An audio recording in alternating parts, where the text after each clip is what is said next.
এরপর নজর রাখবো সন্দেশখালীর দিকে। আপনারা জানেন সন্দেশখালীতে সেখানে 144 ধারা বজায় ছিল এবং সন্দেশখালীর একাংশে 144 ধারা প্রত্যাহার।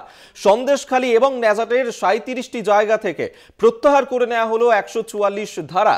বাকি যে 12টি জায়গায় জারি রয়েছে 144 ধারা, আজই সেই নির্দেশিকা জারি করা হবে।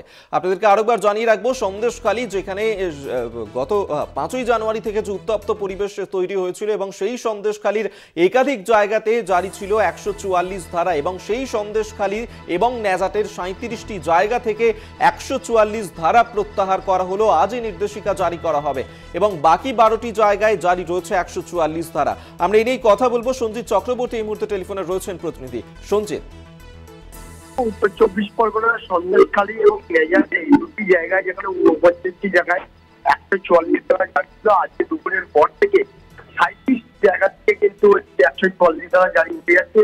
তার মধ্যে 12টি জায়গায় 144 ধারা রাখা হয়েছে এবং একটা অংশ আর সন্দেশখালী। তুমি জানো সন্দেশখালী আস্তে আস্তে ছন্দে ফিরছে, যার কারণে বসিরহাট পুলিশ জেলা police super doctor Mehedi Hasan Rahman তিনি বললেন যে নতুন করে আর কোনো গন্ডগোলের কোনো ঘটনা নেই, স্বাভাবিক রয়েছে, পরিস্থিতি নিয়ন্ত্রণে রয়েছে।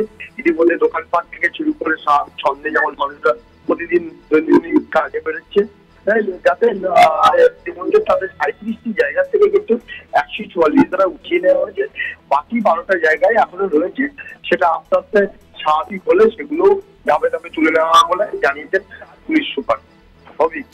ধন্যবাদ তোমায় সঞ্জিত চক্রবর্তী, আমাদের সঙ্গে টেলিফোনে ছিলেন প্রতিনিধি।